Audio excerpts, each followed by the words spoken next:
All right, so let's get started and talk about fibers, reinforcement steel, aka rebar, and welded wire reinforcement.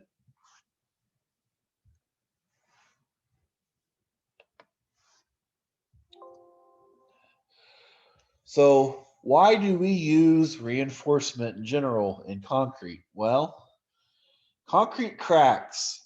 Once the concrete cracks, if there's nothing holding it, you know, like rebar holds the concrete still together even after it cracks. So, so if you don't have any reinforcement in there, the concrete it just automatically a lot of times it will fail if those cracks are too as they keep extending farther and farther.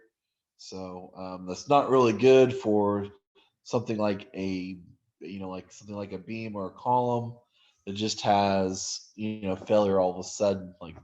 So before World War II, really, the Romans, and then between when we first discovered the cement and stuff in the 1800s and early 1900s, what we found was is if we could build things out of concrete still, as long as all the members were big enough, and we built things like out of arches and other things where we tried real hard to create everything where the concrete was mainly in compression when it was getting loaded and not in tension because the tension of concrete's about 10% of the compressive strength.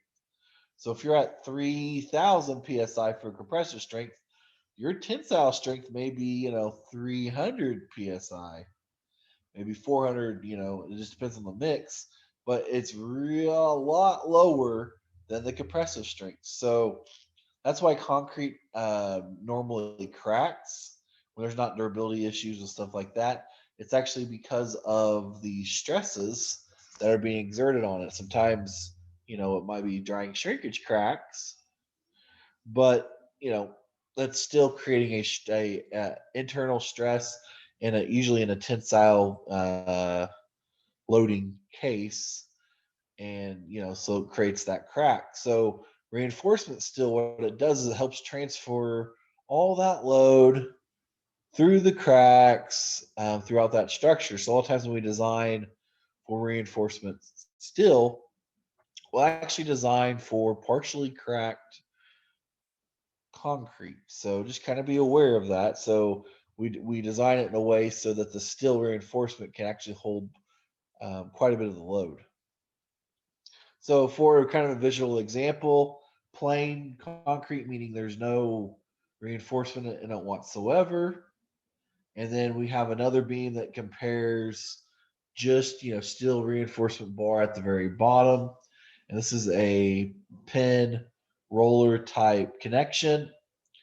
And whenever you apply load, you get to see, we'll start getting a deflection as you're applying it eventually. And then all of a sudden your concrete will crack. Well, if there's no rebar, like I said, in the plane section, there's just plain, just concrete. Once it cracks, it'll just have a sudden failure right there. Sudden failures aren't good. They're things that we really need to, kind of be aware of and design in such a way where we don't have sudden failures because that can really, really hurt the concrete. Can really mess up our safety factors in concrete. So what we really want to do is we want to design concrete in such a way where we don't have those sudden failures, where we have lots of safety factors and our structures are very safe and user friendly. So what we'll do is we actually will put reinforcement still like you see in the reinforced beam there. And even though that the beam has cracked, that reinforcement will actually still transfer the load through it. And also that reinforcement may not have as big of a deformation as with plain concrete. So, be aware of some of that. So what are the types of reinforcement? Well, there's a lot of types. We could talk about still, still, whether it's plain or deformed rods. Steel reinforcement would be that top one. Maybe dowel bars or dowel bar baskets, especially for pavements. A lot of times they'll use that to connect the joints. We also have welded wire reinforcement, sometimes called wire mesh. You also have things like stress strands or post tension cables. And then finally, the last one, the ones came through in the last, got very popular, probably in the last 20 years, is this thing called fiber reinforced concrete. We'll talk about each of these here in a second. There's kind of a visual example of the kind of what I call the five big ones: welded wire reinforcement, steel, rebar. You have fibers. You can kind of see the larger fibers that are in that mix, and then the post tension actually cabling. It's very similar in a lot of different ways when you're designing it to pre-stressed concrete, but there are major differences between the two. So some material specification standards that you may want to look at. So for reinforced concrete, rebar, whether it's carbonate steel is probably the most common.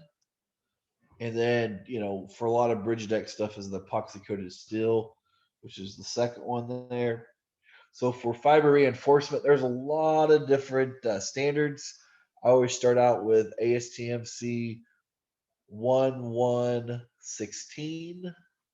That way, that's kind of the basic standard for fiber reinforced concrete.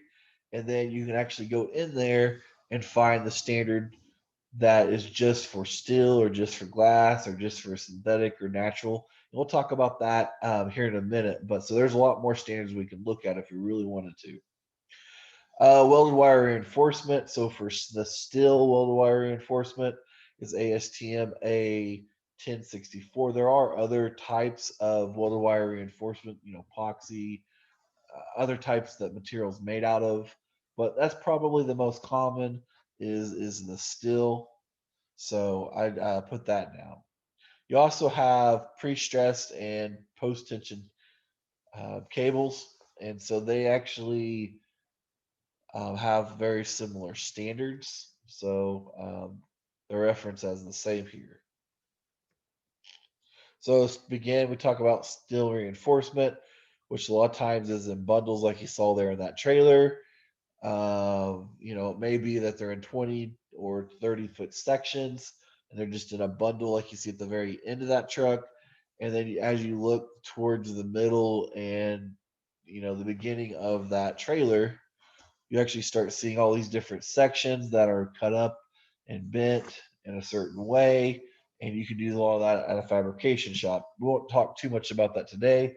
We're a little bit more focused on what it is these materials that actually go into concrete for reinforcement. So reinforcement steel, also called rebar, usually ASTM A615. Grade 60 is probably the most common. I'll see sometimes in residential applications where they'll use a grade 40. We'll talk about what grades are in the next slide. But typically, your design engineer is going to have specific sizes, spacings, how things are, how the rebar is bent, how it's overlapped. He'll have a lot of that.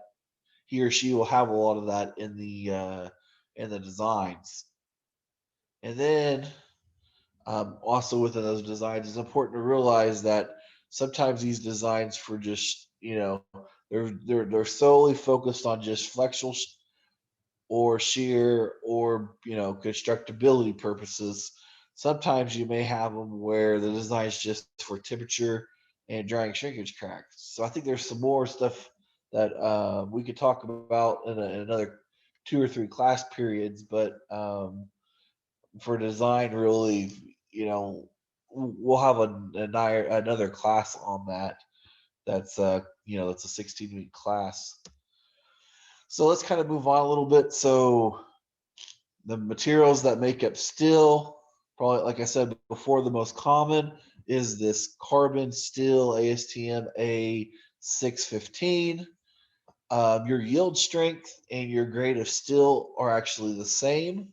So you have in essence, a grade of steel that you want there's going to be a minimum strength yield strength there. You also have for the modulus of elasticity 29,000 KSI. So don't if you use do a lot of designing for reinforcement still, a lot of times you'll have to do that 29,000. So, but you can see there's kind of a close up of what the bundles look like. And then if you compare the grades of steel from 40, 60, and 75, you can kind of see that, they're really based off of roughly the yield.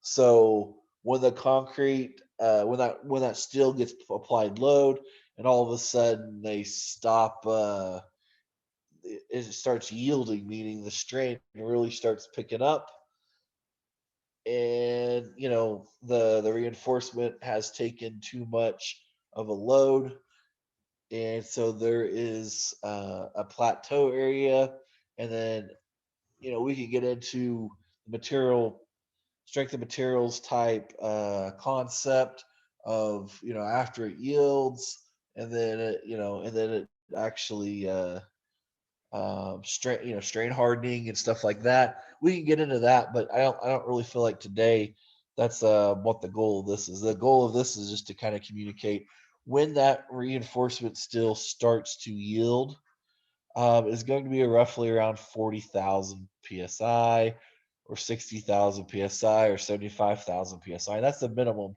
So you may see it where it actually yields at 48,000 psi as opposed to 40, straight in the nose.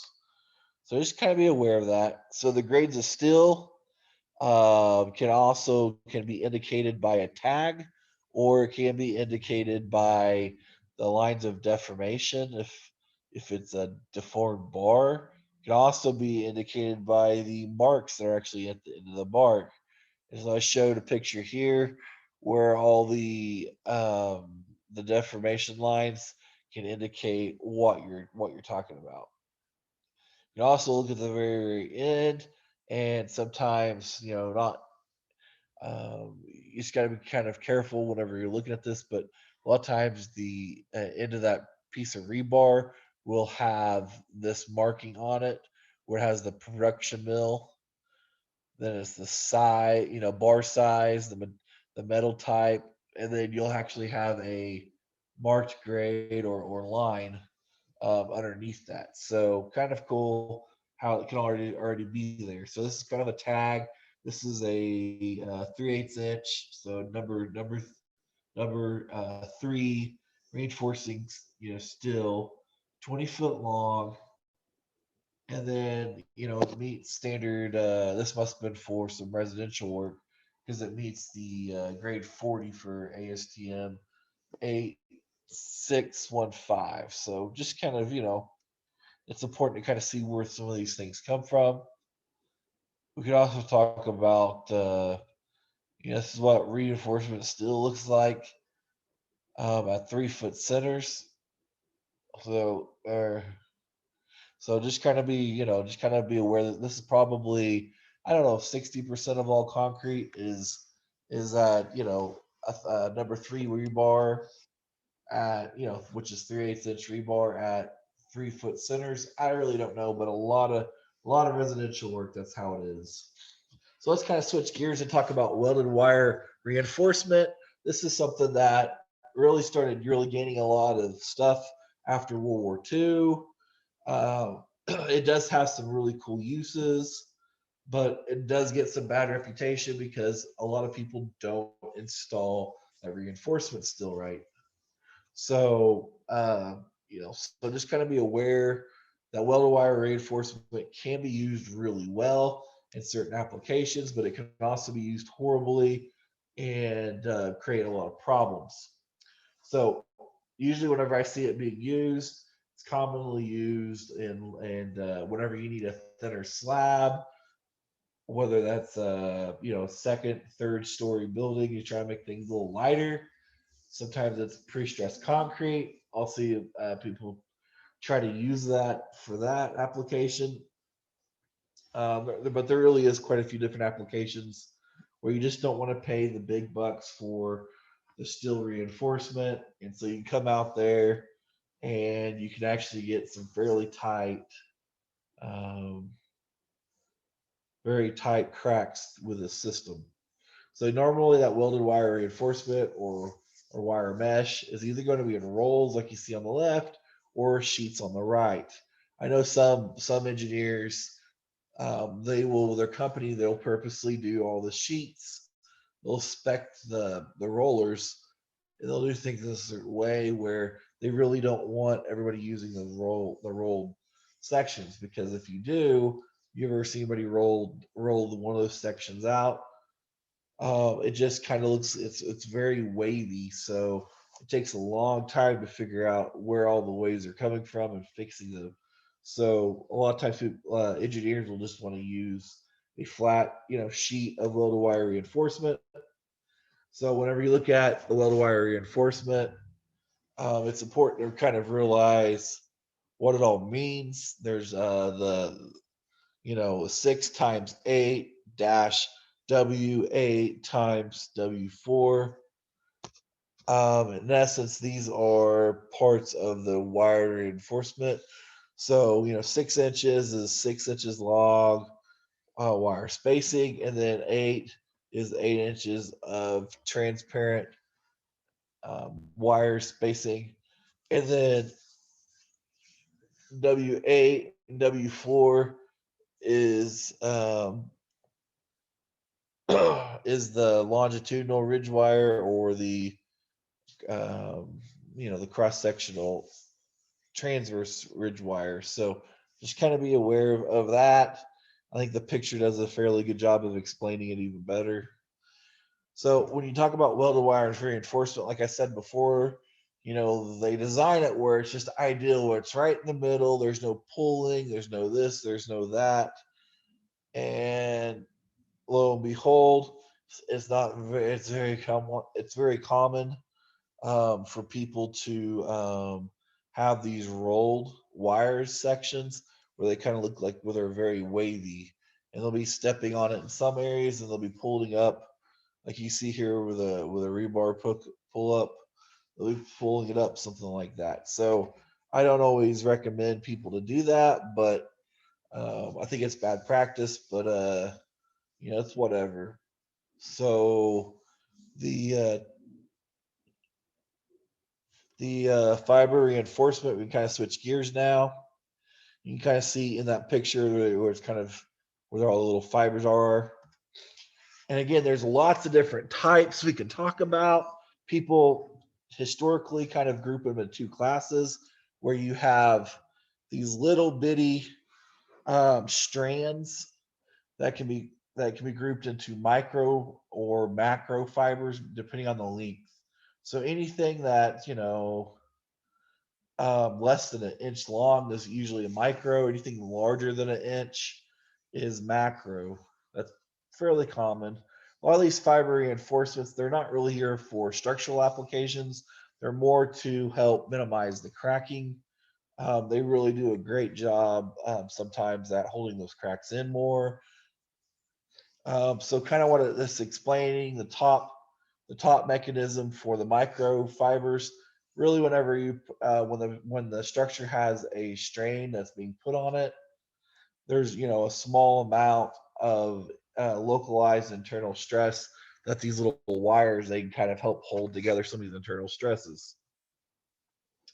For the macro, so the longer fibers, you can actually get a longer section where these fibers will help control some of that load at. That's kind of the basic concept. And so another layer is not only the length of that fiber matters, but what is it made out of? Is it steel? Is it glass? Is it synthetic? Is it natural? I mean, where exactly does it look like? So each of where what the fiber is made out of, there's a standard for each of them. So here's kind of a basic oh some some fiber types that we've found, that we've used in our lab. This is kind of what it looks like. These are fairly common. So that's kind of what they look like, whether it's PVA or or glass fiber, whether it's macro or micro.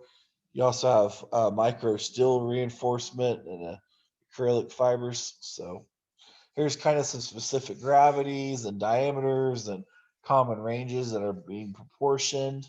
So this is kind of a handy duty chart, kind of help you out too. Also, sometimes people will call the fibers not only microfiber, but then they'll provide a shape, whether it's straight or deformed or crippled or hooked or paddled or whatever.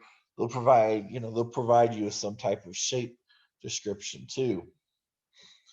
So whenever you go to take your your fibers and incorporate them into the concrete mixture design, so what really is your plan?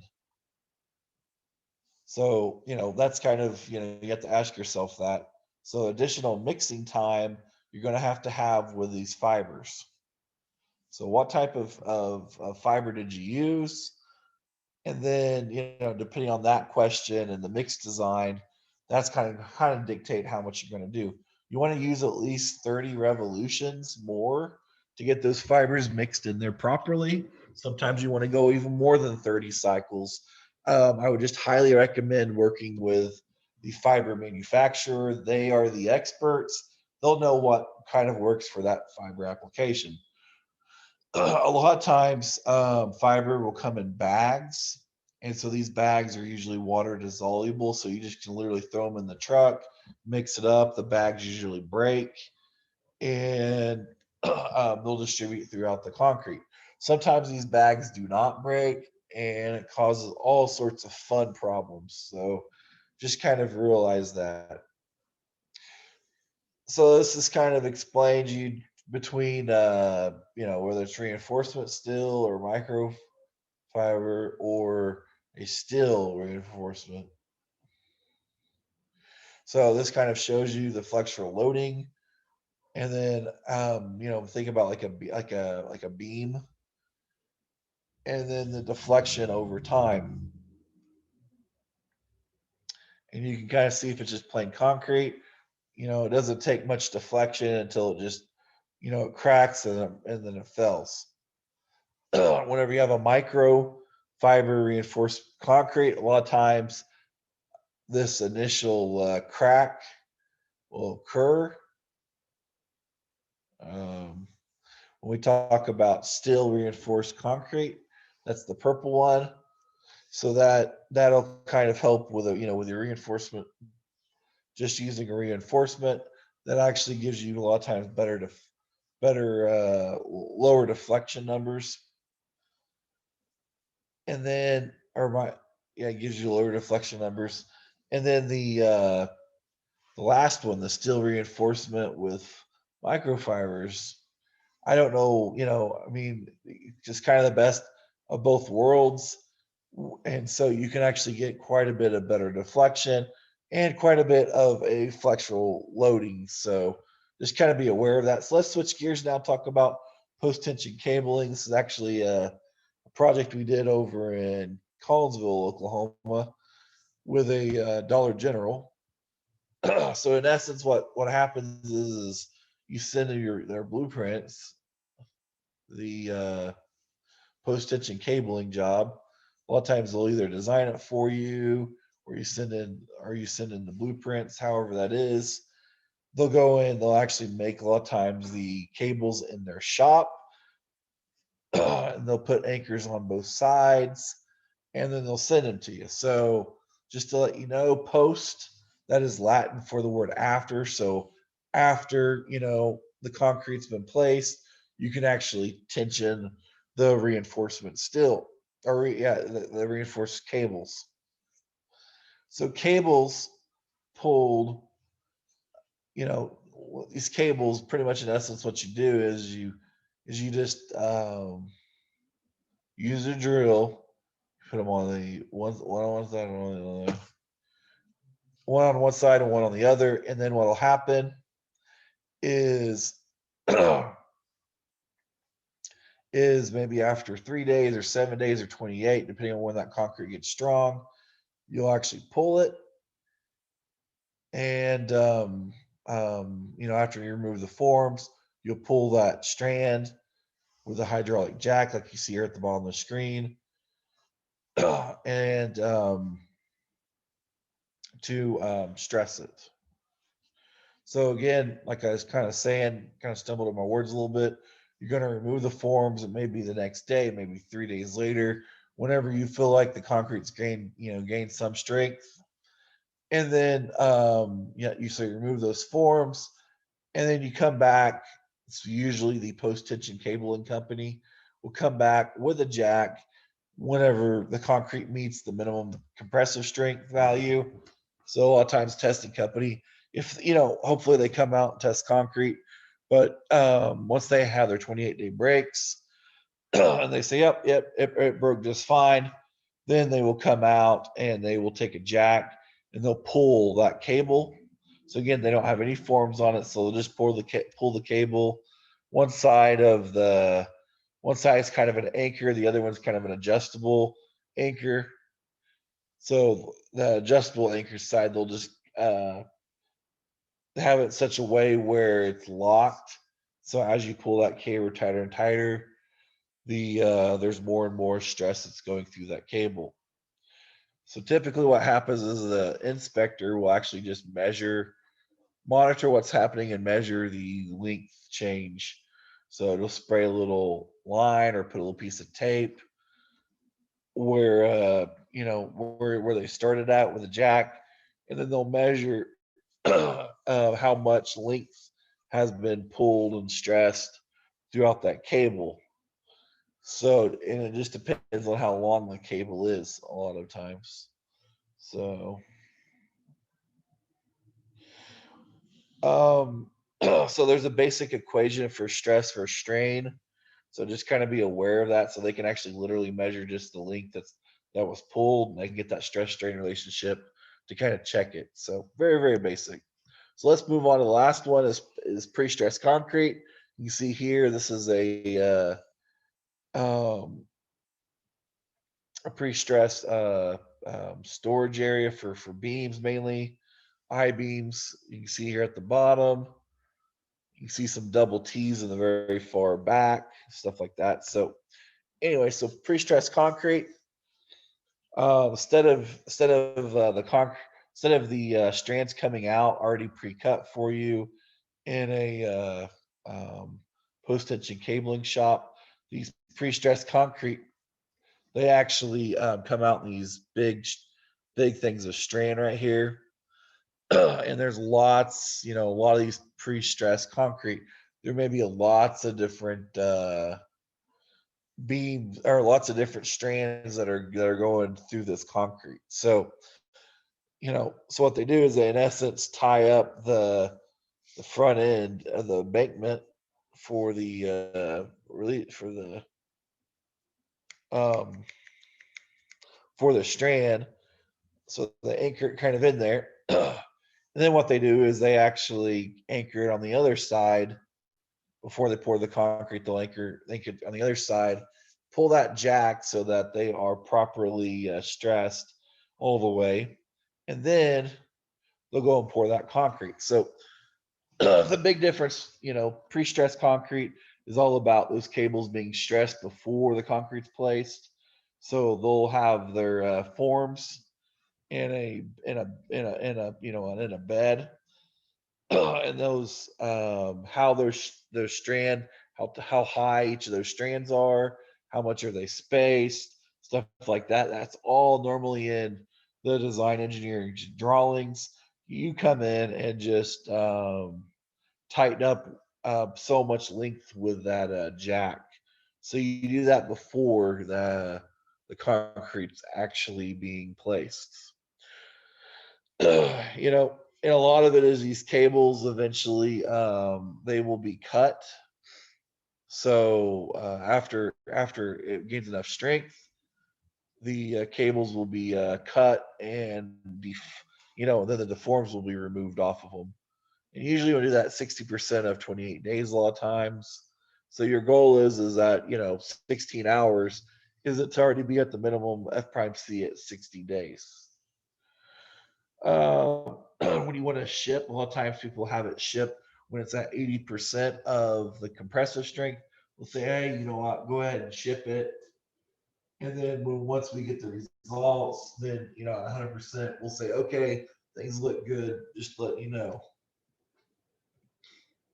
So this is what a double T beam. So on each, in the middle of each T, there are pre-stressed cable that go through that, but on the top of that, these double T's may only be like 4 inches tall, 4 inches thick. And so what will happen is if you use some welded wire reinforcement on top, also it kind of marriages the two pretty well. So with that, just kind of sharing some of the basics. Have a great day.